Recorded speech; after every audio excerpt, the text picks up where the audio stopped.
What's up everyone, welcome to this video.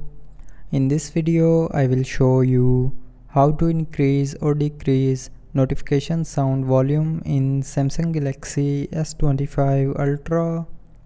So first of all, open settings. Now in settings, scroll down and click on sounds and vibration. Now in sounds and vibration, click on notification sound, and then you will see a notification sound volume slider on the top.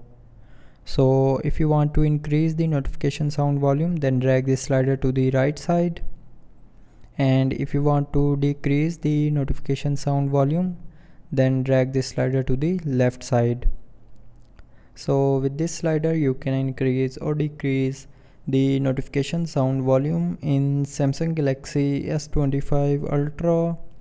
So I hope you liked the video. Thanks for watching.